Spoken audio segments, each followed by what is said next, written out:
Welcome, I'm Hernan Murdoch. In this episode, we're going to take a closer look at work papers.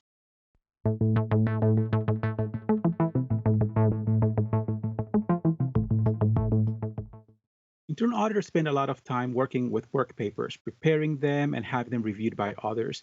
But we need to be mindful about some qualitative aspects related to them and make sure that they are going to convey the message accurately, completely to others. So we need a little bit of help understanding some of these qualitative attributes. And Kathleen, I believe you can help us with this. Will you? I'd be happy to. Let's take a quick Okay. quick look at Yeah, our let's take a first look at some graphic. techniques. Yeah, the techniques. There are a lot of different ways that you can put together your work product, but we really need to make sure that it tells the story of the work performed. So within the work papers, there should be clear evidence of what the auditors did, what the auditors found, and what the auditors concluded. Work papers might be virtual or they might be physical. So we'll talk a little bit more about that momentarily, but think about that product, that final deliverable, that inward-facing deliverable, and be mindful that it needs to be something that can be consumed by several stakeholders. Ourselves as auditors, our audit leadership, our management needs to be able to see the through line of what we did. So we want to make sure that we make it as easy as possible for people to consume. That means being neat, being easy to read, and easy to review. So we want to think about the fact that this is not a personal product that we're only going to consume, but others are going to consume it as well. So can we be more consistent in appearance?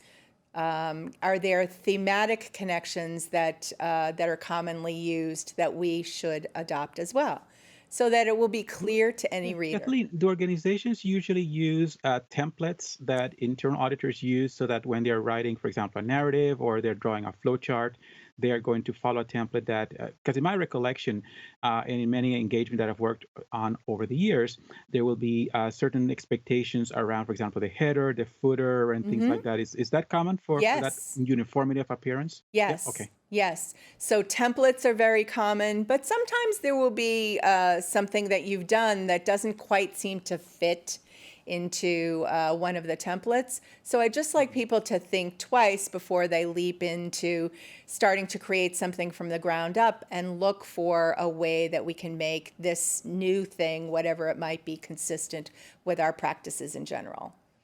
Great. Very good. Other things to keep in mind are relevance. I like to remind newer auditors that just because you touched it doesn't mean it needs to be in the audit work papers. We're not paid to audit by the pound. So let's think about relevance and being able to articulate that relevance and arrange it in a logical manner. Okay.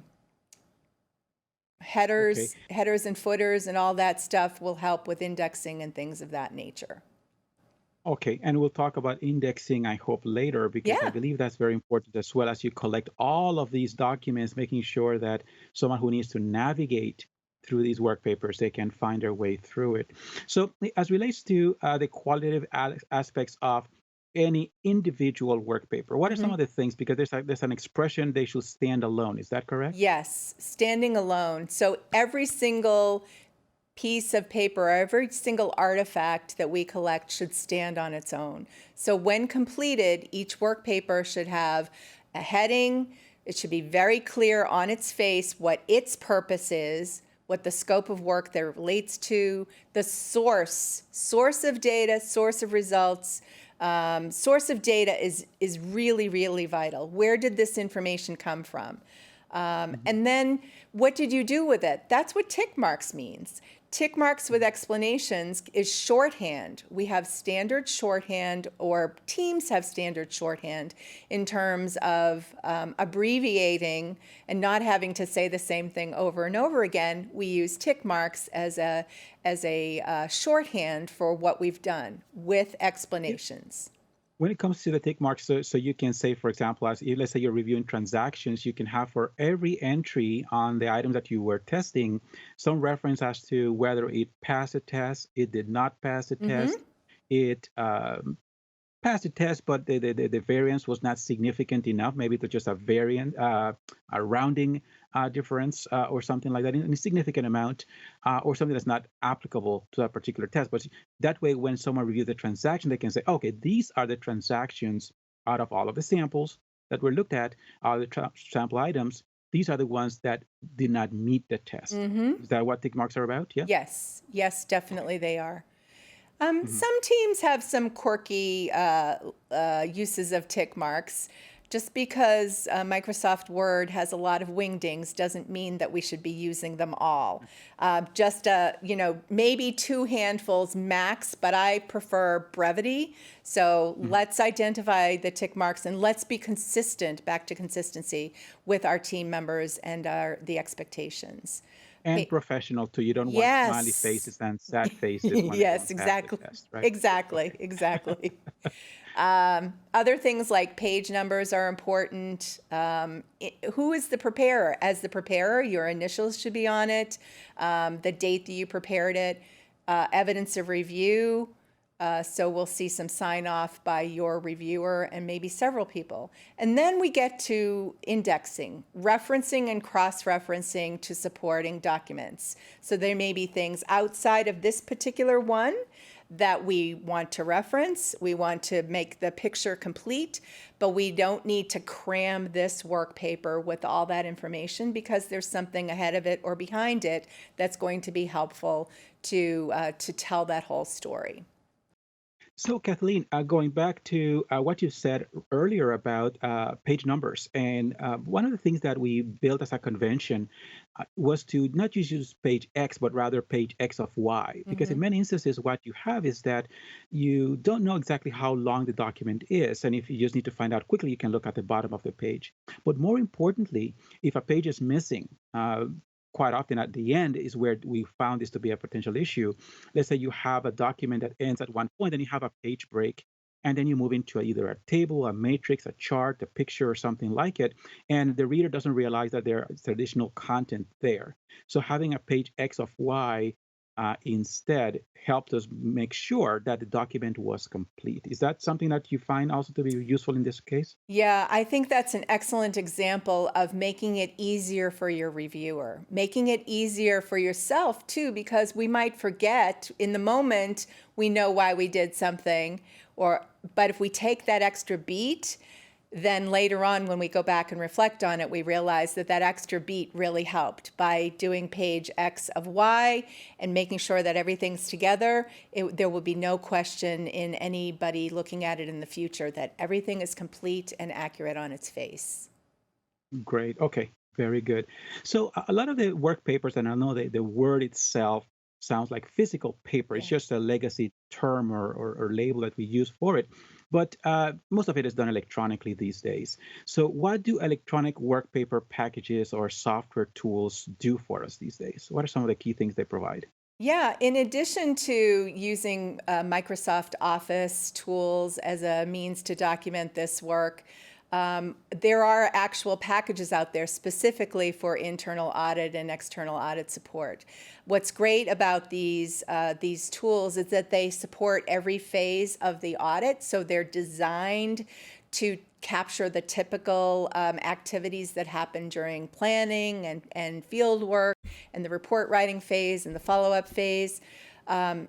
They'll document work performed exactly the way that we're talking about it, and they often come with a library of forms and templates. So my Mhm. earlier remark about thinking about something logically, some of the logic is already right there, ready for you to peruse, and you can make your choices accordingly. So the documents are linked or embedded, right? So you have Yes, fields and so on. So from yes. one place to the next, it just allows you to navigate naturally. So that's great. That's Yes. very helpful. And the hyperlinking in between sections, you don't necessarily have to read the work paper references because often you can hover your mouse onto something that you're interested in seeing. It'll be highlighted and you'll go to that page, easy peasy. Hmm. Yeah, What's also absolutely. great So about these is easy review of the work done. There are some that change color according to handoffs. So when you're finished with something, you tell your supervisor you're done, it changes color, they know that it's available and ready. So there's some really cool technology built into a lot of electronic work paper packages. Excellent.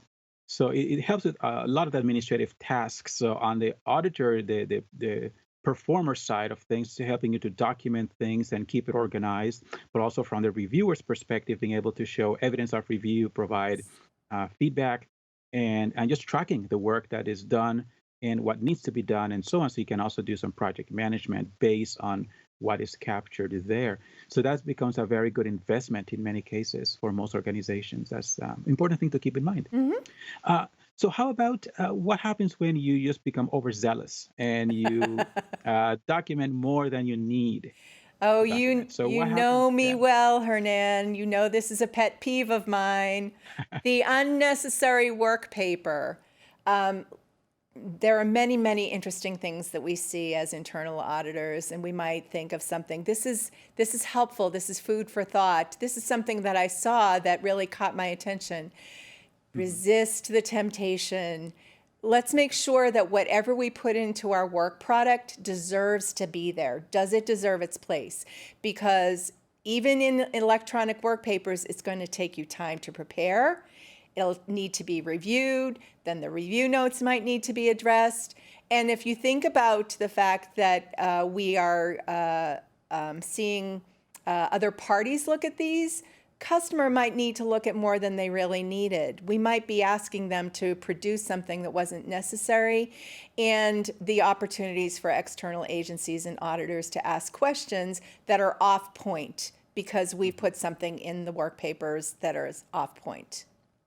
Yeah. So, So basically, just put what needs to be there, not just exactly. because you saw it. It needs to meet a test around relevance. What So you from that did, perspective, what you found, what you concluded. Not what you saw and thought this is shiny and I want it in there. What you did, what you found, and what you concluded.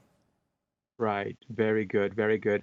Well, that's very good advice for sure. So thank you very much. It was very helpful to get a better understanding of the work paper process and why we're supposed to use and document things as relates to the review, and what qualitative attributes we're also expecting to be found on these documents. And of course, not documenting things just because they are there and, oh, it doesn't cost me any effort to put it in there as well, only if it is relevant to the product that we're trying to generate. So thank you very much, Kathleen. I really appreciate your help with this. Thank you, Hernan. If you like this series, subscribe to the ACI Learning YouTube channel to enjoy more audit-related content.